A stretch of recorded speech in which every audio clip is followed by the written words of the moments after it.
Students, आज हम लोग जो यहाँ पे पेपर देखेंगे कैलकुलस जियोमेट्री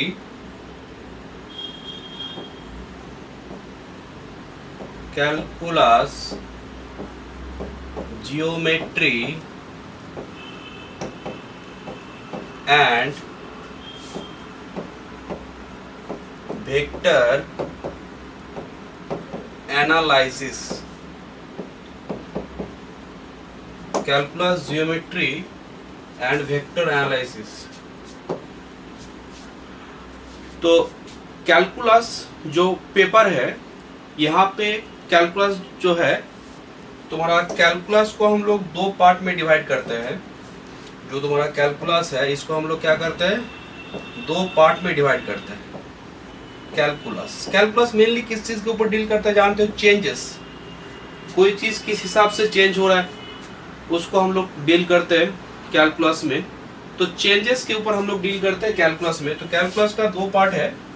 कैलकुलस का हम लोग दो पार्ट देखेंगे। एक पार्ट तुम्हारा होगा डिफरेंशियल कैलकुलस और एक पार्ट तुम्हारा है इंटीग्रल कैलकुलस। एक पार्ट तुम्हारा है डिफरेंशियल कैलकुलस और दूसरा जो पार्ट है वो क्या है, डिफरेंशियल कैलकुलस एंड दूसरा पार्ट है तुम्हारा इंटीग्रल कैलकुलस। तो कैलकुलस में मेनली मैंने क्या बोला, कैलकुलस में मेनली हम लोग डील करते हैं चेंजेस के ऊपर। कोई चीज किस हिसाब से चेंज हो रहा है वो डील करते हैं हम लोग कैलकुलस में। किसी चीज के चेंज के ऊपर हम लोग डील क्या करते हैं, कैलकुलस में डील करते हैं। अब अगर मैं तुमको बोलूं कि कैलकुलस में तो हम लोग चेंजेस के ऊपर डील करते हैं, तो पहले किस मैथमेटिशियन या फिर साइंटिस्ट ने कैलकुलस के ऊपर काम किया था? तो अगर तुम देखने जाओगे तो दो नाम तुमको ये आएगा। एक है तुम्हारा न्यूटन और दूसरा जन है तुम्हारा लेबनिज। न्यूटन एंड क्या, लेबनिज। तो ये दोनों ने कैलकुलस इंडिपेंडेंटली इन्वेंशन किया था। कैलकुलस का जो कॉन्सेप्ट है, देखो मैं एक बात तुम लोगों को पहले बोलूं, जो तुम्हारा कैलकुलस है, इस डिफरेंशियल कैलकुलस और इंटीग्रल कैलकुलस को समझाने के लिए मैं एक काम कर रहा हूं। मानो कि एक कोई भी एक कर्व है, ये तुम्हारा क्या है, कोई भी एक कर्व है। ये कोई भी एक कर्व है। तो डिफरेंशियल कैलकुलस में क्या होता है कि कर्व का किसी एक पोजीशन पे वो कर्व कितना स्टीप है, स्टीपनेस। हम लोग डिफरेंशियल कैलकुलस में क्या करते हैं, किसी कर्व का हम लोग स्टीपनेस चेक करते हैं। जैसे मानो कि यहाँ पे ये जो पॉइंट है, इस पॉइंट पे मुझे अगर स्टीपनेस चेक करना है इस कर्व का, कौन सा पॉइंट, ये वाला जो पॉइंट है, इस पॉइंट पे मुझे क्या करना है, इस कर्व का मुझे स्टीपनेस चेक करना है। ये जो पॉइंट है, इस पॉइंट पे मुझे अगर कर्व का स्टीपनेस चेक करना है तो हम लोग क्या करते हैं, स्टीपनेस चेक करने के लिए हम लोग स्टीपनेस चेक करने के लिए डिफरेंशियल कैलकुलस, डेरिवेटिव, हम लोग डेरिवेटिव का यूज करते हैं, डेरिवेटिव। ठीक है। और तुम्हारा इंटीग्रल कैलकुलस में क्या होता है, इंटीग्रेशन हम लोग क्या करते हैं कि एरिया मतलब एक्यूमुलेशन, किसी एक टाइम फ्रेम में कितना एक्यूमुलेशन हुआ है। जैसे मैं अगर बोलूं कि मानो कि यहाँ पे ये तुम्हारा ए है और यहाँ पे बी है, तो अगर मैं यहाँ पे integration a to b fx dx का बात करूँ ना, तो ये क्या होता है जानते हो? अगर ये जो फंक्शन है, अगर ये y equal to f of x है, अगर ये function y equal to f of x है, तो यहाँ पे तुम क्या करो, यहाँ पे अच्छा एक ये लाइन ड्रॉ कर, ये करो।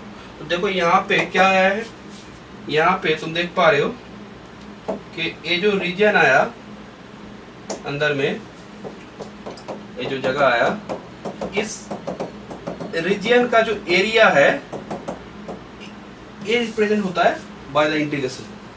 माने एरिया, ये जो एरिया है ना इस रीजन का, इस रीजन का एरिया ही रिप्रेजेंट होता है बाय द इंटीग्रेशन। ठीक है, तो इंटीग्रल कैलकुलस का ये काम है। मेजर माने अगर मैं बोलूं कि किसी फंक्शन का स्टिफनेस, किसी ग्राफ का स्टिफनेस अगर चेक करना है तो वो क्या है, वो तुम्हारा मेजर है, measure of major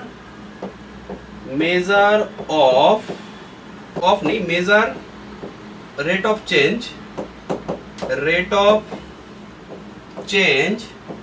function of a function at a point. ठीक है, measure rate of change of a function at a point. देखो यहाँ पे हम लोग जो काम करेंगे higher order derivative, higher order derivative पे हम लोग काम करेंगे। तो जो हायर ऑर्डर डेरिवेटिव है, तो टॉपिक्स क्या है, चैप्टर क्या है हम लोग का, higher order derivative. Higher order derivative.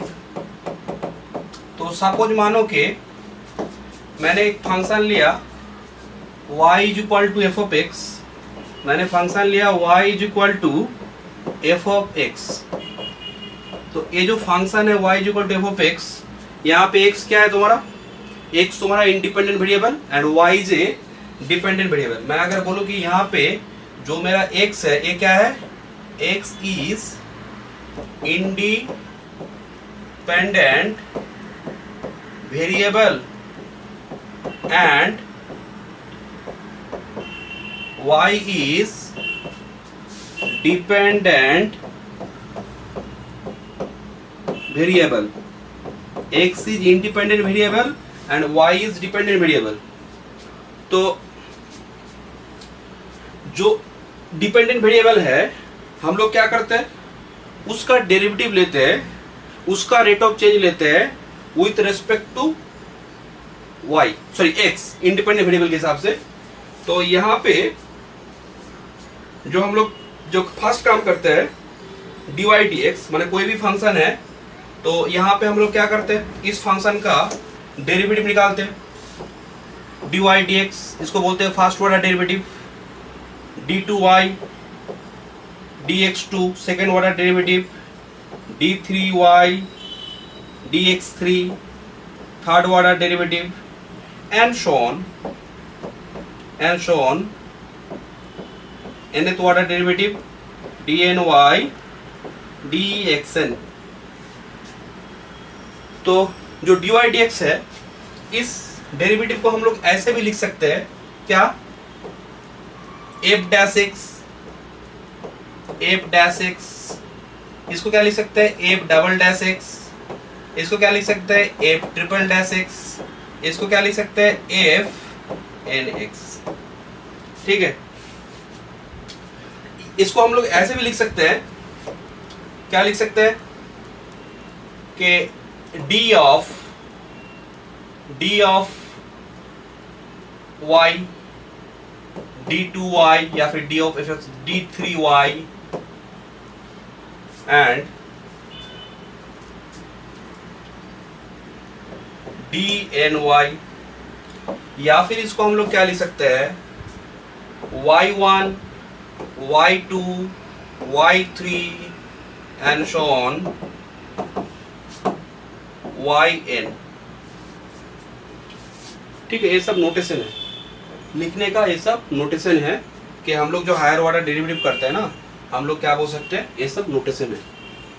अब देखो हायर ऑर्डर जो डेरिवेटिव है इसका रिक्वायरमेंट क्यों पड़ता है, देखो बहुत सारा जगह हम लोग डेरिवेटिव जो करते हैं ना, किसी चीज का चेंज, हम लोग के जो चारों तरफ जो संसार है, इन ये जो पूरा धरती है, इसमें हम हर एक चीज का हम लोग चेंजेस के ऊपर डील करना चाहते हैं कि कोई चीज कितना चेंज हो रहा है, किसी चीज का प्रॉफिट बोलो, या फिर कोई चीज अगर रेवेन्यू है, या फिर उसका जो मार्केट वैल्यू है, मार्केट कैप है, वो चीज कितना हिसाब से बढ़ रहा है और उसका टोटल एक्यूमुलेशन कितना हो रहा है, टोटल कितना ये हुआ। तो टोटल का जब हम लोग बात करते हैं तो वहाँ पे आता है इंटीग्रेशन का कॉन्सेप्ट। तुम लोग पढ़े हो कि मानो कि एस क्या है मेरा डिस्प्लेसमेंट, एस क्या है मेरा डिस्प्लेसमेंट ऑफ ए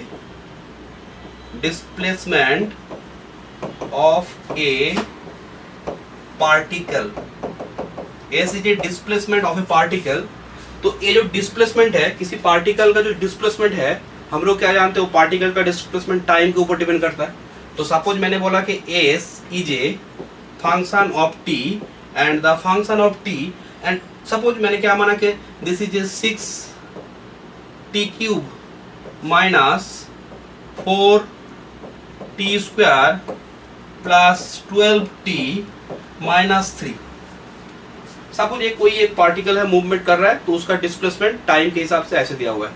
अब कोई बोल रहा है सर मुझे इसका ds एस का डेरिवेटिव करना है, first order derivative with respect to s with respect to t. तो ये first order derivative with respect to t करना है तो क्या होगा, यहाँ पे पावर में 3 है तो ये बाहर आ जाएगा 18t², ये क्या होगा तुम्हारा 8t, ये तुम्हारा होगा 12। तो ये जो ds dt है, ये जो ds dt है, इसको हम लोग क्या बोलते हैं जानते हो, इसको बोलते हैं rate of change of displacement with respect to t. तो ds dt क्या रिप्रेजेंट करता है, this is the first order derivative, first order derivative, इसी को हम लोग क्या बोलते हैं वेलोसिटी ना, इसी को तो हम लोग क्या बोलते हैं वेलोसिटी। ds dt मेरे लिए क्या होता है वेलोसिटी। अब ये जो ds dt है इसी को हम लोग क्या रिप्रेजेंट करते हैं v के हिसाब से, वेलोसिटी जिसको हम लोग क्या लिखते हैं v ds dt। अब बोलो तो ये जो वेलोसिटी है ds dt है, अगर तुम इसी का क्या करते हो, फिर से अगर एक डेरिवेटिव लेते हो माने dv dt, यहाँ पे क्या हो जाएगा ये तुम्हारा d2s dt2। तो यहाँ से तुम देख पा रहे आ जा रहा है मेरा 36t माइनस 8।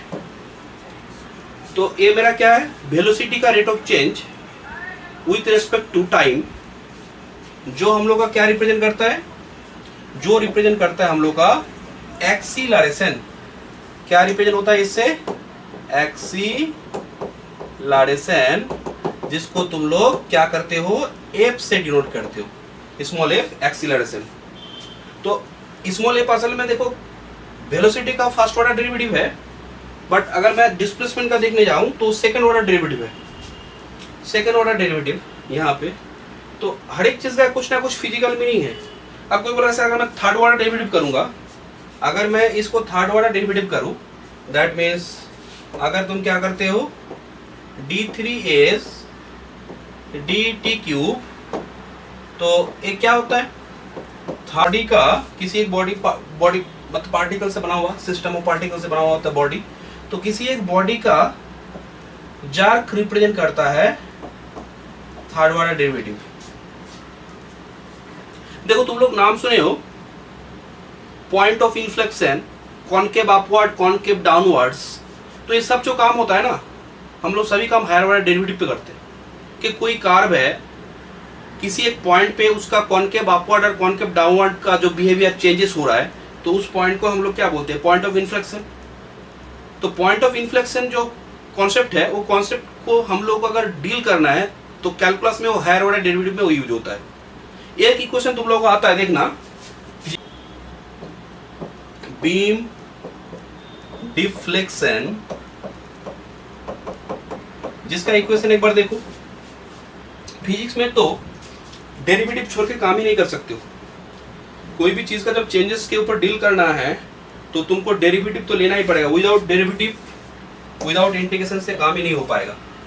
बीम डिफ्लेक्शन का जो इक्वेशन है ei d⁴ dx⁴ is qx। तो देख पा रहे हो यहाँ पे बीम डिफ्लेक्शन का जो इक्वेशन है, इस पे तुम्हारा फोर्थ ऑर्डर डेरिवेटिव का यूज हो रहा है। तो डेरिवेटिव जो है उसका यूजेस हम लोग का बहुत सारा जगह पे यूज होता है।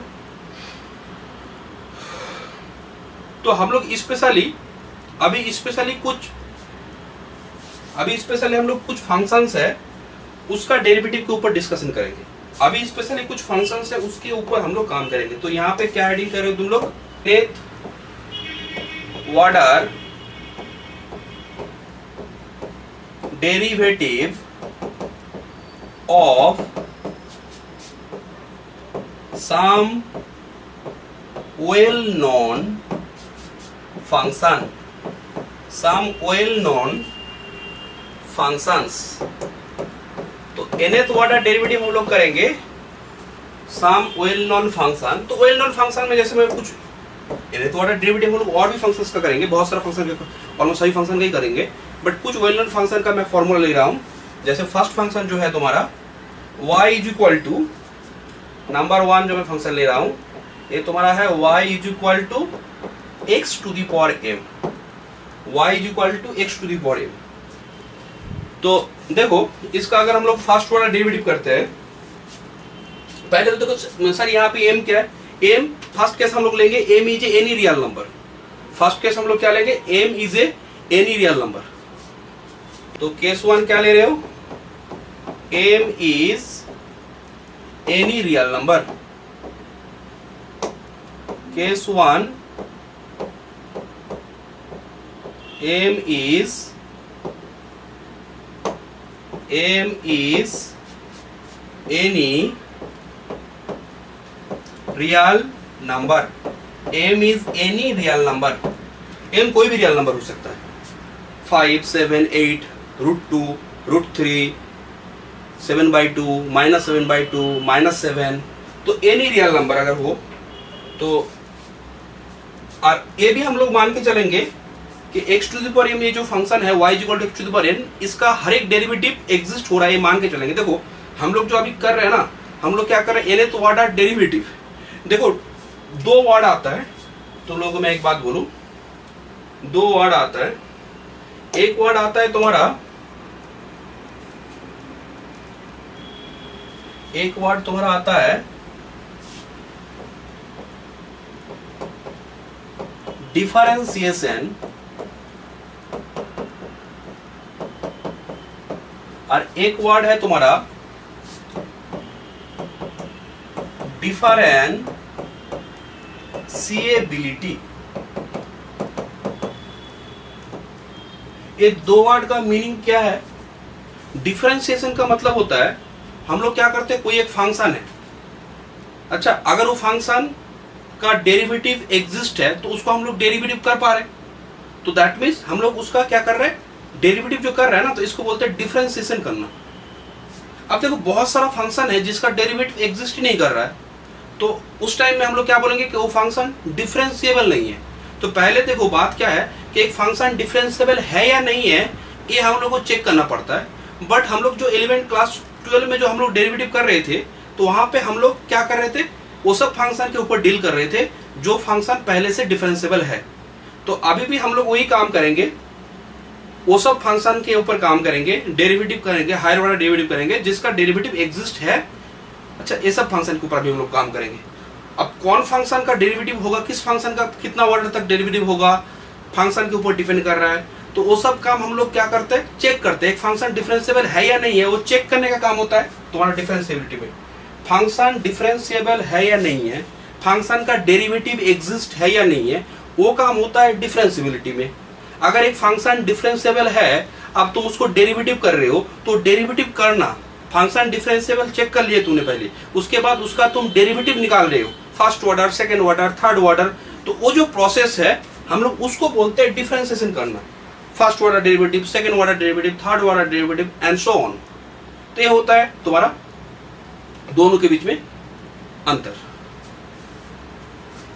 तो जो हम लोग काम कर रहे थे, m is any real number, तो हम लोग क्या कर रहे हैं, हम लोग मान के चल रहे हैं कि assuming all orders derivatives exist, assuming इसका हम लोग मान रहे हैं कि सभी ऑर्डर का डेरिवेटिव एग्जिस्ट है, assuming all order derivative exist. तो बोलो तो फर्स्ट ऑर्डर डेरिवेटिव क्या होगा, y is equal to x to the power m। यहाँ पे फर्स्ट ऑर्डर डेरिवेटिव क्या होगा, सर फर्स्ट ऑर्डर डेरिवेटिव होगा आपका इसका dy dx, माने y1 is dy dx and dy dx यहाँ पे क्या होगा, पावर में m बाहर आएगा और x के पावर में एक घट जाएगा m माइनस 1। अगर मैं फिर से डेरिवेटिव करूं y2 तो क्या होगा, d2y dx2, और ये क्या हो जाएगा m into m minus 1 x to the power m minus 2। ऐसे मैं क्या करूंगा, देखो टोटल तुम लोग कम से कम 4 ठो निकालना, उसके बाद हम लोग पैटर्न देखेंगे। d3y dx3, तो ये तुम्हारा क्या होगा m into m minus 1 m minus 2 x to the power m minus 3। Third वाला डेरिवेटिव हम लोग देखें। उसके बाद हम लोग करेंगे y4 fourth order derivative, that means d4y dx to the power 4 m into m minus 1 m minus 2 m minus 3, और x के पावर में क्या हो जाएगा m माइनस 4। तो देखो तो पैटर्न समझ आ रहा है, यहाँ पे देख के पैटर्न समझ आ रहा है। अगर मैं यहाँ से yn लिखना चाहूँ तो क्या होगा, dny dxn क्या होगा, यहाँ पे होगा तुम्हारा m इंटू m, ये तो है ना। तो यहाँ पे देखो तो एक बात देखो, यहाँ पे एक बात देखो कि जब 3 है तो यहाँ पे क्या है m माइनस 2, और यहाँ पे है m माइनस 3। 4 है तो यहाँ पे m माइनस 4, तो yn होगा तो क्या होगा m माइनस n, और यहाँ पे देखो तो जितना है उससे एक कम माइनस हो रहा है। तो मैं ऐसा लिख सकता हूँ कि यहाँ पे मैं अगर इसको लिखना चाहूँ तो क्या होगा sir, m minus 1 m minus 2 m minus 3 and so on. यहाँ पे क्या लिखूंगा मैं, m माइनस n माइनस 1, ठीक है। और x टू दी पावर क्या होगा m माइनस n। तो ये तुम्हारा जनरल फॉर्मूला होगा। ये जो फॉर्मूला है ये तुम्हारा y equal to x to the power m का जनरल फॉर्मूला। हम लोग जो डेरिवेटिव कर रहे हैं हायर वाला derivative, y equal to x to the power m का जनरल फॉर्मूला है। अब एक केस जो हम लोगों ने लिया है, कौन सा केस लिया, m अगर एक रियल नंबर है, एनी रियल नंबर, m यहाँ पे कोई भी रियल नंबर हो सकता है, एनी रियल नंबर माने negative real number, positive real number, sir zero हो सकता है, जीरो भी हो सकता है, x टू दी पावर 0 1, तो उसका डेरिवेटिव क्या हो जाएगा, फर्स्ट डेरिवेटिव भी जीरो हो जाएगा, कांस्टेंट का डेरिवेटिव जीरो होता है। तो अब केस 2 का बात अगर करेंगे, केस 2, तो केस 2 में देखो क्या हो रहा है, केस 2 में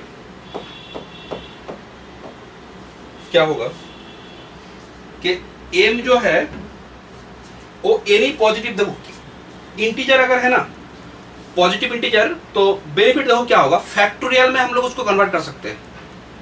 तो बहुत सारे टाइम में पॉजिटिव इंटीजर जैसे x to the power 5 x to the power 10, तो उस टाइम ये जो फॉर्मूला होगा ना उसको हम लोग फैक्टोरियल में कन्वर्ट कर सकते हैं। जैसे मैंने केस क्या लिया, m be any positive integer, m तुम्हारा कोई भी पॉजिटिव इंटीजर है, any positive integer 5 7 9 10 11 12, any positive integer. तो अब क्या है कि तुम जो n का n है, n क्या है, n है तो वाटर डेरिवेटिव। तो ऐसा हो सकता है कि जितना पावर है, मानो कि y to the power x to the power 5 है और तुमने y3 किया, मैंने थर्ड वाला डेरिवेटिव किया, तो यहाँ पे n जो है, n तुम्हारा 3 है और m क्या है, m तुम्हारा 5 है। तो इस केस में n क्या है, लेस देन m है, मतलब x के पावर में जो पॉजिटिव इंटीजर है उससे कम ऑर्डर का तुम डेरिवेटिव करना चाह रहे हो। तो यहाँ पे मैंने क्या बोला कि suppose m is any positive integer जहां पे n क्या है, n तुम्हारा m से कम है, n तुम्हारा क्या है, n से कम है। तो yn क्या होगा, yn तुम्हारा होगा, yn होगा m m-1, m-2 and so on। m यहाँ पे देखो तो -n+1 हो जाएगा, +1 x to the power m-n।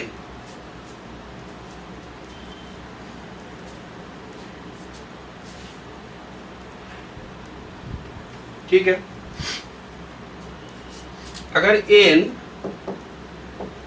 Equal to m हो तब yn क्या होगा, n इक्वल टू m माने yn हो जाएगा n into n-1, n m की जगह पे इनपुट करो n-1, n-2 and so on n-n+1 x to the power n-n।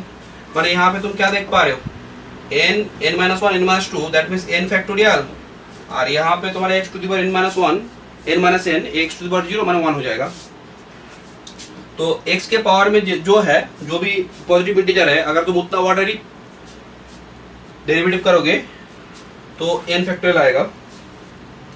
अब x के पावर में जो पॉजिटिव इंटीजर है और उससे ज्यादा ऑर्डर का तुमने डेरिवेटिव किया तो yn क्या आएगा, यानी तुम्हारा डेरिवेटिव 0 आ जाएगा, क्योंकि जब n इक्वल टू जितना पावर है उतना ऑर्डर तक तुम डेरिवेटिव करोगे तो कांस्टेंट आ जाएगा, उसके बाद जब तुम डेरिवेटिव करोगे तो 0 आ जाएगा। पहला फंक्शन हम लोगों ने क्या लिया, पहला फंक्शन लिया हम लोगों ने y equal to x to the power m। दूसरा ओरिजिनल फंक्शन तुम्हारा है 2y is equal to ax plus b to the power m। इस फंक्शन का मुझे क्या करना है, डेरिवेटिव करना है, higher order derivative nth order derivative तक। अगर मैं इसका फर्स्ट ऑर्डर डेरिवेटिव करूं सर, यहाँ पे पहले तो बात है कि यहाँ पे m क्या है, where m is any real number, m is any real number। तो मेरे पास क्या है देखो, y is equal to ax plus b to the power m है, तो मुझे ये जो y is equal to ax plus b to the power m है ना, मैं इसका फर्स्ट ऑर्डर डेरिवेटिव निकाला, तो यहाँ पे फर्स्ट ऑर्डर डेरिवेटिव क्या होगा सर, y1 होगा आपका m बाहर आ गया ax प्लस b, पावर में क्या हो जाएगा m-1, और ax plus b chain rule से क्या होगा ax प्लस b, यहाँ पे तुम्हारा आएगा a। फिर से डेरिवेटिव करो y2 क्या होगा, y2 होगा मेरा m into m-1 ax plus b m-2 a square, y3 m into m-1 m-2 ax plus b m-3 a cube and so on. ठीक है, एंड सो ऑन। एक तो और कर लो, y4 तक कर लेना। अच्छा, जो भी तुम्हारा डेरिवेटिव करोगे ना तो टोटल तुम 4 y1 y2 y3 y4 एक 4 तो डेरिवेटिव पहले से निकाल लेना, उसके बाद हम लोग पैटर्न फॉलो करेंगे तो गलत होने का कोई चांस नहीं रहेगा। y4 m into m-1 m-2 m-3 क्या होगा ax plus b to the power m-4, ये हो जाएगा तुम्हारा a to the power 4 and so on. Continue करो इस प्रोसेस को। हाँ, तो देखो तो yn अगर मैं बोलूं यानी तुम्हारा डेरिवेटिव क्या होगा, yn क्या होगा तुम्हारा, yn होगा m into m-1 m-2 m-3, और यहाँ पे क्या होगा and so on m-n plus 1 m minus of n-1, तो -n+1 हो जाएगा, और ax प्लस b पावर में m-n, और ये हो जाएगा तुम्हारा a to the power n।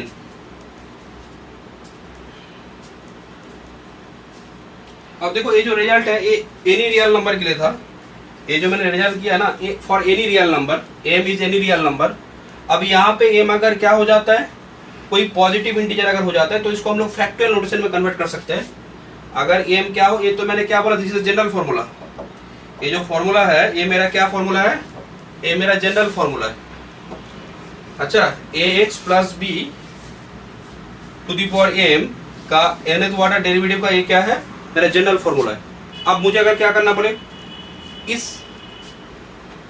nth order derivative के लिए हम लोग जो काम कर रहे हैं, अगर ये एम पार्टिकुलरली क्या हो, अगर ये एम पार्टिकुलरली कोई पॉजिटिव इंटीजर हो, अगर ये तो एनी रियल नंबर था, अगर ये पॉजिटिव इंटीजर हो तो उस केस में क्या होगा वो अभी हम लोग देखेंगे। अगर ये पॉजिटिव इंटीजर हो तो उस केस में क्या होगा वो देखेंगे हम। तो यहाँ पे क्या कर रहे हो, if M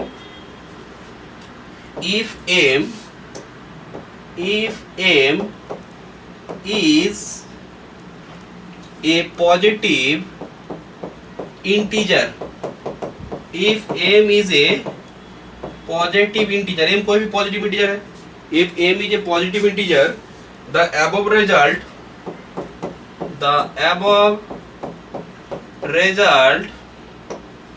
can be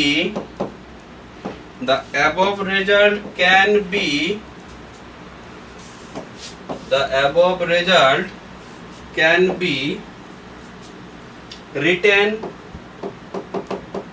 in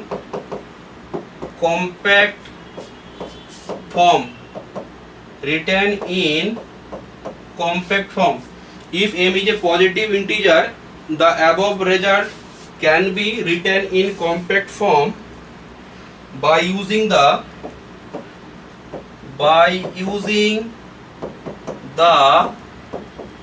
factorial notation।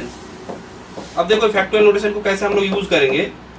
ऊपर में देख पा रहे हो m माइनस n प्लस 1 तक गया ना, तो बाकी जो रिमेनिंग पार्ट है ना उसको हम लोग ऊपर में लिखेंगे और नीचे में एक्स्ट्रा लिखेंगे ना, तो नीचे में उसको डिनोमिनेटर में लिख के कैंसिल कर देंगे। बट इससे बेनिफिट क्या होगा, ऊपर में और नीचे में एक फैक्टोरियल नोटेशन आ जाएगा। तो दस इन दिस केस मैं क्या लिख पाऊंगा, मैं लिख पाऊंगा कि yn इज क्या, देखो ऊपर में क्या है, m into m minus 1 into m minus 2 m minus 3 and so on m minus n plus 1। तो अब क्या होगा, एक और घटेगा तो क्या होगा m माइनस n, उसके बाद क्या होगा m minus n minus 1 and so on, ऐसे करके 3 2 1 घट रहा है। और नीचे में क्या करना है, नीचे में जो तुमने एक्स्ट्रा लिया, यहाँ पे एक्स्ट्रा क्या क्या लिया, देखो तो एक्स्ट्रा हम लोगों ने यहाँ पे क्या क्या लिया, एक्स्ट्रा लिया m माइनस n प्लस 1 तक था, तो ये वाला पार्ट हम लोग एक्स्ट्रा लिए, तो उसी को हम लोग नीचे में लिख लेंगे। उसी पार्ट को हम लोग क्या करेंगे, नीचे में लिख लेंगे। माने क्या होगा m minus n minus 1 and so on 3 2 1। और जो तुम्हारा रिमेनिंग पार्ट है वहां पे क्या होगा a to the power n, ये जैसा था एज इट इज, सॉरी यहाँ पे तो ये होगा तुम्हारा a x plus b to the power m minus n, और ये तुम्हारा a to the power n। तो यहाँ पे a yn आ गया। अब देखो तो इससे बेनिफिट क्या हुआ, जो ऊपर में हम लोग का जो काम हुआ ना, देखो फैक्टोरियल बन चुका है। यहाँ पे ये जो काम हुआ ना, ए वाला जगह देखो क्या आप देख पा रहे हो, एक फैक्टोरियल आ चुका है। क्या फैक्टोरियल आ चुका है, एम फैक्टोरियल। ऊपर में क्या आ चुका है हम लोग का, ऊपर में आ चुका है एम फैक्टोरियल।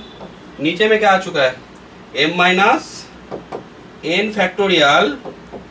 और इस साइड में क्या है, a x plus b to the power m minus n a to the power n। तो ये होता है बेनिफिट अगर m मेरा क्या है, पॉजिटिव इंटीजर है। तो देखो फॉर्मूला बहुत सिंपल साधारण सा फॉर्मूला बन गया। नंबर थर्ड, बहुत सारा फंक्शन हम लोग यहाँ पे लेंगे। नंबर थर्ड जो ले रहे हो, number third y is equal to 1/x, उसके बाद 1/ax प्लस b लेंगे। y is equal to 1/x, तो फर्स्ट ऑर्डर डेरिवेटिव क्या होगा इसका, first order derivative y1 dy dx is minus 1/x²। ठीक है, y2 क्या होगा, y2 इज d2y dx2, यहाँ पे क्या होगा, -2 बाहर आएगा तो प्लस हो जाएगा, तो क्या होगा 2/x³। अब देखो तो इसको मैं लिख सकता हूँ ना, -1 के पावर में स्क्वायर इंटू 2 अपॉन x⁴ 2+1। देखो मैं एक पैटर्न फॉलो करना चाह रहा हूँ। अब मैं अगर y3 निकालूंगा, देखो y3 क्या होगा, y3 मीन्स d3y dx3। एक पैटर्न मुझे फॉलो करना है। यहाँ पे देखो तो क्या होगा, यहाँ पे -6 अपॉन x³। अब इसको क्या लिख सकता हूँ मैं, -1 का क्यूब, और ये जो 6 है, 6 को मैं लिख सकता हूँ ना 3 फैक्टोरियल। 6 को मैं क्या, यहाँ पे 2 को मैं क्या लिख सकता हूँ 2 फैक्टोरियल। नीचे में क्या होगा, x³ नहीं होगा, ये तो तब तुम्हारा 4 हो जाएगा, x⁴। तो ये 4 क्या हो जाएगा, x⁴ 3+1। x⁴ क्या हो जाएगा 3+1। अब ऐसे करके y4 निकाल लो। y4 क्या आ रहा है, देखो y4 क्या आ रहा है सर, y4 आपका आएगा d4y dx4। सर y4 आपका आएगा -6 अपन ये था ना, तो 4 को बाहर करो, -4 बाहर, तो 24 अपॉन x⁵। तो ये क्या बन जाएगा, -1 के पावर में 4, और ये तुम्हारा हो जाएगा 24 माने 4 फैक्टोरियल, और नीचे में क्या हो जाएगा, नीचे में हो जाएगा मेरा x⁴ 4+1, x⁴ 4+1। तो देखो ये प्रोसेस को अगर हम लोग कंटिन्यू करते जाए, तो क्या होगा, देखो यहाँ पे yn क्या आएगा, dny dxn इज, इसको और हम लोग क्या करें, इसको यहाँ पे माइनस प्लस का ये होगा, तो यहाँ से मैं लिख रहा हूँ, अच्छा माइनस, देखो 4 जब है तो -1 के पावर में 4, तो ये क्या होगा -1 के पावर में n, और जितना ऑर्डर डेरिवेटिव चल रहा है उतना ही फैक्टोरियल है, तो n फैक्टोरियल, नीचे में क्या होगा, जितना ऑर्डर डेरिवेटिव x⁴, जैसे 4 तो 4+1 3, तो 3+1, तो x⁴ क्या होगा n+1। ठीक है, तो ये मेरा क्या आ गया, y = 1/x का nth ऑर्डर डेरिवेटिव। अब देखो तो सिमिलरली हम लोग निकाल सकते हैं ना, अगर y = मैं सिमिलरली क्या निकाल सकता हूँ, सिमिलरली हम लोग क्या कर सकते हैं, similarly for y = 1/ax + b, जहाँ पे ध्यान में रहेगा क्या, ax + b। यहाँ पे एक बात मुझे लिखना चाहिए था, जब y = 1/x पे काम कर रहा है ना, तो साइड में क्या लिखना चाहिए, x इज नॉन जीरो, क्योंकि जीरो होगा तो नॉट डिफाइंड। तो यहाँ पे 1/x + b, साइड में क्या मेंशन करना, x + b is not equal to 0। तो बोलो क्या होगा, यहाँ पे फॉर्मूला पूरा सेम टू सेम आएगा, बट ax + b है ना, तो यहाँ पे चेन रूल के लिए a मल्टीप्लिकेशन n टाइम होगा। तो यहाँ पे अगर मैं लिखूँ, इसका yn क्या होगा सर, इसका yn होगा आपका nth ऑर्डर डेरिवेटिव क्या होगा, -1 n फैक्टोरियल, ax + b के लिए क्या होगा, ax + b n+1, और ax + b वाला चेन रूल, यहाँ पे क्या होगा, a⁴n मल्टीप्लाई होगा।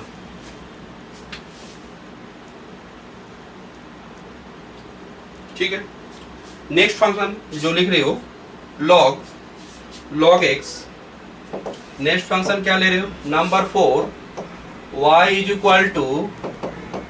log x base e। Similar pattern में हो जाएगा, क्योंकि जब तुम y = log x जो लिए हो बेस e, या फिर ये ना भी लो, कोई सुनिए इससे। तो यहाँ पे मैंने क्या बोला कि यहाँ पे जब तुम डेरिवेटिव करोगे y1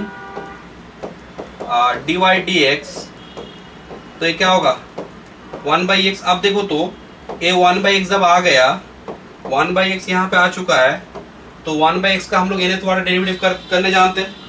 y इक्वल टू जब 1/x है तो इन्हें तुम्हारा डेरिवेटिव क्या होगा? अब यहाँ पे y1 इक्वल टू 1/x, माने एक बार डेरिवेटिव करने के बाद ये आया, तो इसका मतलब हम लोग पुराना जो डेरिवेटिव किए थे उसके n के जगह पे अगर n-1 पुट कर देंगे तो हम लोग का क्या आ जाएगा? डेरिवेटिव log x का चला आएगा। यहाँ पे क्या था? यहाँ पे देखो yn था ना 1/x का, तो यहाँ पे तुम अगर n के जगह पे n-1 से रिप्लेस कर देते हो तो yn क्या आएगा? वहां से लिखते हैं, देखो यहाँ पे yn क्या आएगा? -1 टू दी पावर क्या था? वहां पे n था, तो यहाँ पे होगा n-1। उसके बाद देखो यहाँ पे क्या था? n फैक्टोरियल, तो यहाँ पे हो जाएगा n-1 फैक्टोरियल। और नीचे में क्या था? नीचे में था x to the power n+1, तो n के जगह पे n-1 करो, -1 + 1 क्या हो जाएगा? +1 -1 कैंसिल, तो ये क्या हो जाएगा? x to the power n। तो ये तुम्हारा है y equal to log x का। यहाँ पे वही बात, x का जो वैल्यू है क्या होना पड़ेगा? x का वैल्यू ग्रेटर देन 0।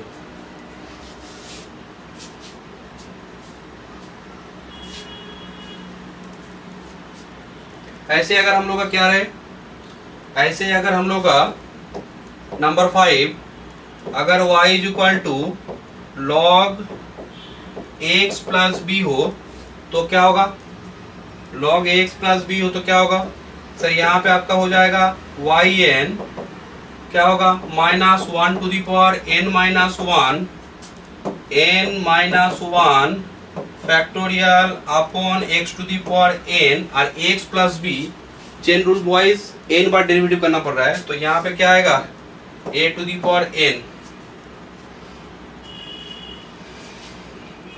सॉरी यहाँ पे x to the power n नहीं, यहाँ पे तो हम लोग का ax प्लस b चल रहा है। यहाँ पे हम लोग का क्या चल रहा है? ax plus b, log x नहीं है, ax plus b to the power n। Number 6 y is equal to a to the power mx, तो डेरिवेटिव करके देखो क्या आ रहा है? फर्स्ट वाला derivative y1 is e to the power mx का derivative, e to the power x के लिए e to the power x, e to the power mx के लिए e to the power mx, और mx के लिए क्या होगा? m बाहर, m e to the power mx। ऐसे जब y2 करोगे तो क्या होगा? e to the power mx के लिए फिर से mx बाहर आएगा, m square e to the power mx। y3 क्या होगा? m cube e to the power mx, and y4 m to the power 4 e to the power mx। अब यहाँ से अगर मैं क्या करता हूँ, n तो वाला डेरिवेटिव करूँगा, तो देखो 4 तो m टू दी पावर 4, तो यहाँ पे क्या होगा? m to the power n e to the power mx। तो यह आया मेरा y equal to e to the power mx का n तो वाला डेरिवेटिव। अच्छा, अगर मैं क्या करूँ, ये जो है a तो e to the power mx के लिए आया, अब क्या कर रहे हो? y equal to a to the power mx। Number 7 क्या कर रहे हो? y is equal to a to the power mx, तो यहाँ पे जो डेरिवेटिव होगा y1 a to the power mx के लिए a to the power mx, और एक क्या आएगा? log a। अच्छा, log a और mx के लिए m बाहर, तो ये क्या होगा? a to the power mx into m log a। अच्छा, फिर से क्या होगा? फिर से डेरिवेटिव करो, y2 क्या होगा? a to the power mx, फिर से इसके लिए क्या होगा? log a एक बाहर और m एक बाहर, माने m स्क्वायर log a का होल स्क्वायर। ऐसे y3 क्या होगा? a to the power mx, ठीक है, a to the power mx क्या होगा? mx के लिए m बाहर, फिर एक तो m क्यूब, और क्या होगा? log a एक तो फिर बाहर, मल्टीप्लिकेशन log a का होल क्यूब। ऐसे y टू दी पावर 4 क्या होगा? Sir a to the power mx m to the power 4 log a के पावर 4। अब देखो तो ऐसे प्रोसेस अगर हम लोग चलाते जाए तो yn क्या होगा? Sir a to the power mx m to the power n log a to the power n। Next देखो y is equal to, next है तुम्हारा y is equal to number 8 y is equal to sine ax plus b। तो यहाँ पे देखो तो y1 क्या होगा, यहाँ पे y1 क्या होगा, यहाँ पे y1 होगा तुम्हारा साइन के लिए cos और ax प्लस b के लिए बाहर a cos ax plus b। अब देखो तो जब मैं इसका y2 निकालूंगा ना तो cos के लिए माइनस a स्क्वायर, cos के लिए साइन ax प्लस b। अब दिक्कत क्या होगा, ऐसे प्लस माइनस चेंज होते जाएगा। तो इसीलिए हम लोग एक काम करेंगे यहाँ पे, इसीलिए हम लोग एक काम करेंगे, ये फॉर्मूला का यूज करेंगे। क्या फॉर्मूला, हम लोग क्या जानते हैं, हम लोग क्या जानते हैं कि cos theta is equal to क्या होता है, साइन π/2 प्लस थीटा। तो यहाँ पे जो cos ax प्लस b है, इस जगह पे मैं क्या लिख सकता हूँ, a तो रह गया और cos ax प्लस b, इसको एज ए थीटा मानो, इस टोटल पार्ट को एज ए थीटा मानो। तो यहाँ पे इसके साथ हम लोग π/2 जोड़ देंगे तो हो जाएगा, साइन में कन्वर्ट हो जाएगा। तो इसको साइन में कन्वर्ट कर देंगे हम लोग, साइन π/2 जस्ट जोड़ देंगे, π/2 प्लस ax प्लस b। अब देखो तो अब मैं अगर सेकेंड वाला डेरिवेटिव करने जाऊँ y2, तो इसको करने का मतलब इसको डेरिवेटिव करो। तो यहाँ पे ये क्या आएगा, a स्क्वायर साइन का हो जाएगा cos, और ये क्या आ जाएगा π/2 ax प्लस b। अब फिर से इसको एज क्या मानो, फिर से इसको एज थीटा मानो। अब इसके साथ क्या कर दो, π/2 जोड़ के साइन कर सकते हो। तो यहाँ पे मैं क्या करूंगा, a स्क्वायर साइन, इसके साथ मैंने π/2 जोड़ दिया तो π/2 प्लस π/2। अच्छा, तो यहाँ पे एक काम करो, π/2 प्लस π/2 तो 2 टाइम्स, इसको कैंसिल मत करो, अच्छा ना, नहीं तो फॉर्मूला नहीं बनेगा। तो ये क्या आ जाएगा, प्लस ax प्लस b, ठीक है। अब सेम काम यहाँ पे हम लोग करेंगे, क्या y3 थर्ड वाला डेरिवेटिव क्या होगा, यहाँ पे a क्यूब साइन के लिए cos, एंगल क्या है 2 into π/2 plus ax plus b। अब बोलो तो इस cos को जब हम लोग साइन करेंगे तो एक π/2 फिर ऐड होगा, तो 2 π/2 है, इसमें फिर से एक π/2 ऐड होगा तो 3 π/2 हो जाएगा। तो इसको मैं क्या लिख सकता हूँ, a cube sine 3 π/2 plus ax plus b।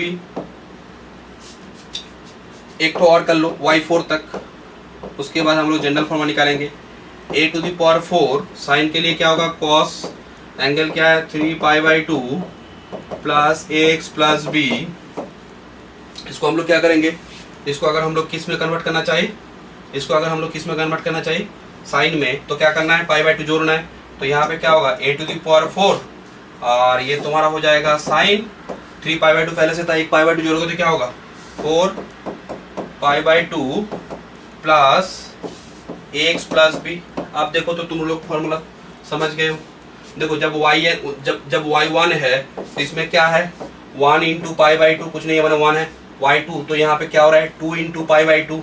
जब y3 है तो क्या हो रहा है 3 इंटू π/2। देखो ax प्लस b जो है वो तो फिक्स्ड है, और y4 तो क्या हो रहा है 4 into π/2 plus ax plus b। अब बोलो तो यहाँ से मैं अगर जनरल फार्मूला बनाऊं वाला डेरिवेटिव yn का, तो जनरल फार्मूला क्या बनेगा, yn इज a⁴n